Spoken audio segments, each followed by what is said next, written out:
Eccoci qua, siamo arrivati al momento di approfondimento con la finanza, con l'economia, con quel che succede nel mondo, con il nostro Stefano Zara, esperto di economia e finanza. Ben ritornato qui con noi. Buonasera. Allora, stavolta andiamo un po' lontano e guardiamo con attenzione la Cina, ma lo facciamo sotto diversi profili, perché intanto ci giungono queste immagini dalla Cina dove sono tranquilli, sono tornati tranquilli, hanno fatto il loro turismo, sono addirittura senza mascherine, insomma ci fanno vedere un'immagine di ripresa molto importante. Dati alla mano, li guardiamo, sono dei numeri di non poco conto e fanno anche degli acquisti, degli investimenti, si stanno muovendo, ma allora che cosa succede? Dobbiamo aver paura di quello che succede in Cina? Ma dobbiamo essere speranzosi, perché se è vero che il quarto trimestre 2020 dovrebbe chiudersi con una crescita del PIL cinese tra il 14 e il 15%, fa sì che la Cina sia l'unico delle 20 economie più avanzate del mondo a chiudere con PIL positivo quest'anno. Guarda te, sono incominciati così male. E da soli traineranno qualcosa come il 30% della crescita mondiale. Traineranno, quindi riusciranno anche a tirarsi dietro anche gli altri. È tanto vero che abbiamo sempre detto che la crisi economica innescata da un fattore assolutamente esogeno come la pandemia avrebbe avuto i ritmi e i tempi dell'uscita dei vari paesi da questa emergenza, farà sì che se ne riparlerà l'anno prossimo per ciò che riguarda noi. È altrettanto vero che Sinovac e Sinopharma, che sono le due grandi società farmaceutiche cinesi, è già da oltre un mese, mi pare un mese e mezzo, che hanno cominciato a inoculare il vaccino agli abitanti della Cina. Quindi oltre 1 milione di cinesi hanno già avuto il vaccino.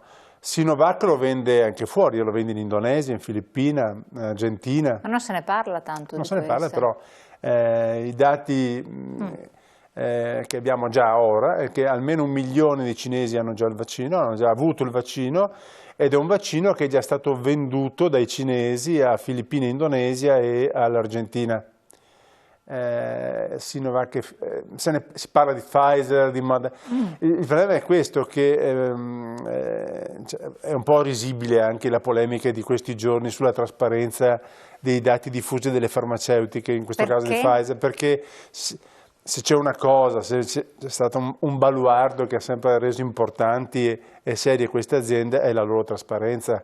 Cioè Pfizer, Moderna, AstraZeneca, ce sono almeno 4 o 5 che sono lì e sono già nella fase avanzata della sperimentazione sulle persone. Se sono arrivati lì in maniera così veloce è stato perché hanno condiviso assieme a tutta la comunità scientifica i dati, non ci sono arrivati né spinti dall'avidità. Molti di loro hanno ammesso che il vaccino sarà a disposizione al prezzo più basso possibile. E quindi che cosa? Quindi vuol dire che anche l'informazione che si fa in finanza succede sempre, ma pensavamo che su materia scientifica che ha un così forte impatto sulla nostra vita ci fosse più attenzione. Ecco, non è vero, che occorre attendere che ci sia trasparenza sui dati, questa c'è già e se sono arrivati lì così velocemente è appunto in funzione della condivisione. Ma addirittura insomma, è un qualcosa di assodato e Però sì, questo è un dato di fatto, ma la Cina che fa da traino, la Cina che va avanti, che sembra quasi aver superato o ha probabilmente superato questo momento, quanto va a condizionare anche le dinamiche mondiali dei mercati? Ma le condizionerà per forza, perché diciamo l'abbiamo sempre definita come il prodottificio del mondo, no? Ma non è solo un prodottificio, c'è un luogo è un acquistificio anche, perché fanno degli acquisti importanti. Ma è anche un grande mercato, cioè sostanzialmente il mercato interno della Cina diventerà sempre più importante, quell'economia è diventata importante e rilevante perché ha saputo, tra virgolette, proporsi al mondo come factory, come il luogo dove si costruisce e si fa a prezzi più convenienti che in altri luoghi, quindi è stato sempre un oggetto di delocalizzazione, ma è anche diventato, per noi che produciamo le nostre merci e per loro stessi un mercato sempre più importante, la nascita della classe media, le pianificazioni economiche così importanti che solo un regime può fare, solo un regime può fare. Dimentichiamoci che pianificazione e sistema delle imprese sono cose che non vanno d'accordo. Peter Drucker, che è il padre del management moderno, no? Un 96enne morto qualche anno fa, mi pare sia morto nel 2008-2009, è un filosofo prestato agli affari, ecco. Ma diciamo tutto il management occidentale si basa molto su quanto ha scritto e quanto ha pubblicato Peter Drucker. Diceva che la pianificazione è il bacio della morte dell'attuale società imprenditoriale occidentale. Noi non possiamo avere quella stessa logica di pianificazione decennale che può avere un regime. Noi ci sviluppiamo attraverso la diversità, attraverso il confronto, attraverso la circolazione delle informazioni.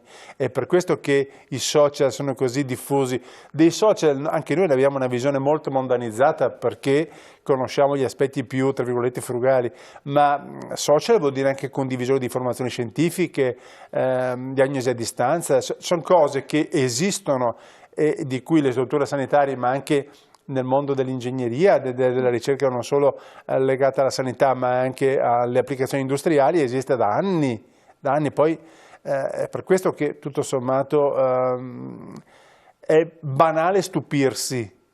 È scontato che la Cina sarebbe uscita prima perché per prima ha affrontato il problema e un regime ha molte meno, tra virgolette, legacci, molte meno situazioni da mediare rispetto alle economie e alle società occidentali. Insomma. Quindi diciamo che come si sono riusciti ad organizzare, a strutturare, adesso hanno i risultati, tirano fuori dei risultati molto prima di noi e di conseguenza riusciranno, sono già riusciti a superare questa crisi. Quello ha un impatto economico positivo, cioè da una parte il mercato cinese che parte vuol dire un mercato che tiene alimentato e aperto un canale di esportazioni per le imprese europee che continuano comunque a lavorare, a produrre. Figuriamoci cosa sarebbe accaduto se anche quel mercato in uscita fosse un mercato che ci preclude delle possibilità. Quindi dobbiamo vederla bene, è un mercato in cui continueremo a vendere, in cui continueremo a comprare.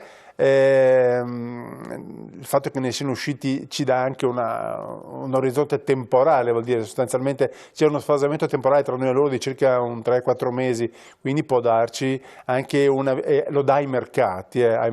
Quindi dà positività ai mercati, perché noi abbiamo sempre questo problema di sti volatili mercati che... Ma poi ecco, i mercati sono molto semplici nella loro complessità, semplici ma non banali. La semplicità non è un concetto che si abbina alla banalità, sono semplici nel senso che vengono letti in maniera corretta i numeri e i mercati distinguono quando possono le opinioni dai fatti. Cioè un mercato che ne è uscito dà delle garanzie agli investitori. In quel mercato possiamo continuare con quelle a fare affari, con le aziende cinesi possiamo continuare a fare affari, possiamo continuare a comprare i loro beni. Chi produce materie prime o chi lavora o chi importa o esporta materie prime sa che il ciclo delle materie prime ha ripreso con forza, basta vedere come sono saliti i prezzi dei superconduttori, il rame, il litio, il palladio negli ultimi 2 mesi. Cioè lì sono termometri molto significativi e pratici sul fatto che le imprese stanno cominciando di nuovo a far scorte di materiali per i PC, per i telefonini, per tutta quella serie di lavorazioni industriali che necessitano di quel materiale che per la maggior parte è estratto in Cina oltretutto. Adesso, ecco, esatto, c'è da aver paura per comunque la Cina come colosso, per gli acquisti che potrebbero fare di aziende invece dell'Europa per esempio in crisi, perché di fatto anche questo, oppure tutto sommato... Ma diciamo le tre cose, le tre variabili degli ultimi 2-3 anni, Brexit, Cina e amministrazione americana, stanno un po' arrivando al dunque, no? Ci stanno tirando le somme di tante cose, una Brexit che si è vista, tra virgolette, una vicenda che ha innescato il compattamento dell'Europa. Abbiamo pensato, ma non sono io solo a dirlo, ma molti commentatori più autorevoli di me dicono in maniera molto chiara che Brexit ha sicuramente favorito i recovery fund. non sarebbe stato così scontato arrivare a quella conclusione, e vediamo che comunque anche adesso con l'eggersi dei paesi tra virgolette frugali o dei paesi dell'est che sotto traccia, neanche tanto sotto traccia, comunque col vessillo del Stato di diritto, ecco, cercano del principio dello Stato di diritto, cercano di frenare l'erogazione dei recovery fund. Poi ci mettiamo anche molto del nostro, siamo in ritardo sulla presentazione dei programmi di spesa legati ai recovery fund. Di questi 209 miliardi non dovevamo già dire come intendevamo spenderli, e siamo già a fine novembre, abbiamo ancora consegnato i nostri piani di spesa. Perché è vero, sì. Però abbiamo avuto anche degli ostacoli da parte di alcuni paesi, no? Sì, ma è tanto vero che almeno sì e no, nel senso che il piano di spesa dovevamo già presentarlo. Sì, questo è vero. E questo siamo in ritardo noi sui nostri compiti, poi si mettono anche loro. Quindi rischiamo di perderli? No, ma no, sarebbe una immane catastrofe. Esatto. Ecco, questa è una di quelle variabili, le tensioni sui recovery fund, una di quelle variabili che se diventasse seria potrebbe innescare delle riflessioni negative sui mercati. Questo, ovviamente i mercati danno per scontato che il recovery fund sia acquisito, noi abbiamo bisogno di quei soldi. Noi stiamo giocando tra l'altro su quelle stiamo giocando su sentieri scivolosi e pericolosi. Dimentichiamoci che 127 milioni sono di prestiti e 81 milioni sono di sussidi, quindi non secondo il principio della mutualità, poi vanno distribuiti fra gli altri, ma sono soldi di cui noi abbiamo bisogno non tanto non solo per risarcire famiglie e imprese, adesso lo stiamo facendo generando debito, ma abbiamo bisogno per cambiare pelle. Adesso noi abbiamo parlato per mesi di un'Italia che ci sarà, che ci dovrà essere, di una nuova Italia, e vissuto il momento dei recovery fund come un pilastro per ricostruire un nuovo sistema paese basato sulla efficienza, sulla deburocratizzazione, un'Italia 4.0, ecco, sono tutte cose che rientrano nell'ottica delle opinioni, quindi non contano nulla. Chiarissimo. Un'altra cosa, giusto perché ci sta dentro, e gli Stati Uniti in questa nuova versione come la versione Biden si troverà una grande, non è ancora uscito a Trump, no, non è infatti già uscito. Leggiamo con apprensione, sarà lo sfratto del secolo se non se ne andrà con le sue gambe, ma indubbiamente è da vedere non solo come un fatto legato agli aspetti commerciali, ecco, ma come un paese che sposerà una logica molto legata all'inclusione, con tutti i limiti e i distinguo del caso, e completamente diversi, quindi rientrerà negli accordi sul clima di Parigi, e questo è un aspetto importante. Certe partnership commerciali saranno risaldate. Bisogna capire come si muoverà in Medio Oriente, perché è un settore che ha sempre creato tensioni poi finalizzate dal punto di vista finanziario, economico, ma comunque delle tensioni che non si sono mai sopite, e poi vedremo come sarà capace di ricalibrare i rapporti di forza con Cina, che non saranno mai più quelli di prima. Quindi sempre tornando al discorso Cina e l'Unione Sovietica. Esatto, è da vedere a questo punto come si interagiranno, come si rapporteranno. Per adesso cosa si prospetta? Si prospettano, insomma, i mercati hanno festeggiato, ovvio che un clima di dialogo è meglio, si fanno comunque dei buoni affari, dei migliori affari quando il clima quando c'è un diffuso clima di dialogo, o comunque quando si crea un habitat in cui si può innescare un clima di dialogo rispetto a delle tensioni basate su rapporti di forza, in cui io metto un dazio, tu ne metti un altro, io ne metto un dazio più alto, io invece ti stoppo la produzione dall'altra parte, cioè la logica sembra diversa.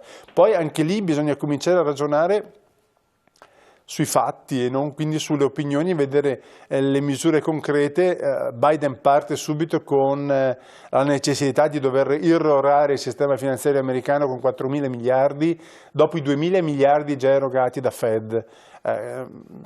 Parliamo di 2.000 più 4.000 e noi in Europa siamo a 7,50. Cioè la possibilità di spesa immensa che ha quel sistema produttivo, unita d'altro canto alla possibilità che, altrettanto smisurata che ha il regime cinese di non dare, di supportare le imprese che sono sostanzialmente imprese di Stato, fa sì che le due più grandi economie del paese apriranno un divario sempre più importante con il resto del mondo. Sì, assolutamente sì, quindi bisogna stare un po' adesso alla finestra a vedere come si va a configurare un panorama. Più che altro fare, c'è molto da fare e in realtà noi oggi almeno 6 mesi leggiamo commenti, riflessioni. Noi siamo un paese che ha un'attitudine letteraria, cioè riusciamo a trasformare in chiacchiere e in scritti qualsiasi tipo di... dovremmo diventare un paese che ha un'attitudine anche a fare le cose. Sì, non sta solo ad aspettare. Allora, Stefano Zara, grazie di averci fatto questa panoramica generale e grazie a voi telespettatori di averci seguito in questa puntata odierna. Come sempre noi ci rivediamo domani, comunque ricordatevi le puntate sono sempre presenti sul web e su YouTube. Grazie ancora, buon proseguimento, buona serata.